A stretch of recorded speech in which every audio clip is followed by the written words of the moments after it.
Hello. Okay, this is Rabbi Zevi Weinberg. I'm your host of the Mitzvah of the Day, broadcasting from, listen carefully, Tzfat, the holy city. In fact, according to Kabbalah, the holiest city in the world.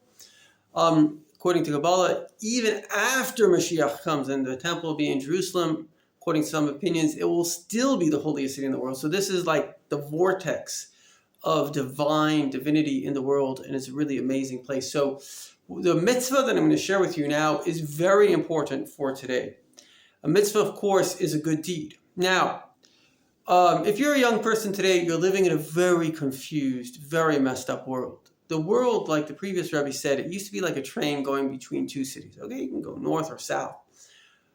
But now, as we come into Mashiach, as the infinite truth becomes relevant and clear and the infinite becomes intimate, what's happened is it's like all the structures of society are falling apart. So it's like a train that gets into the city and there are 50,000 different stops. Everybody's got a different YouTube channel, myself included. Some of them are evil and disgusting and despicable.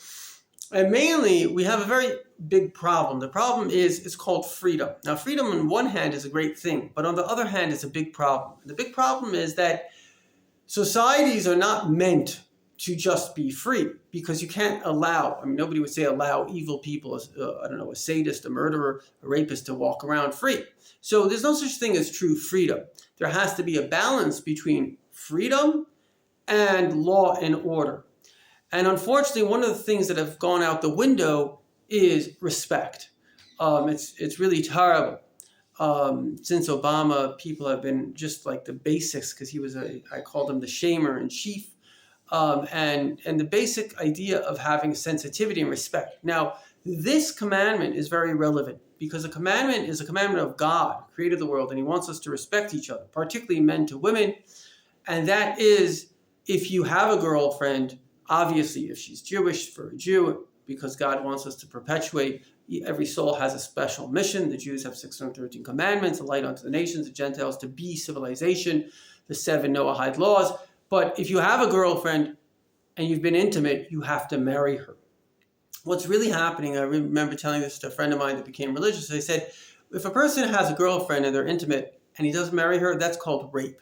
Because the girlfriend wants to get married. Women are looking for marriage. They're looking for commitment. And what's going on now is consensual rape.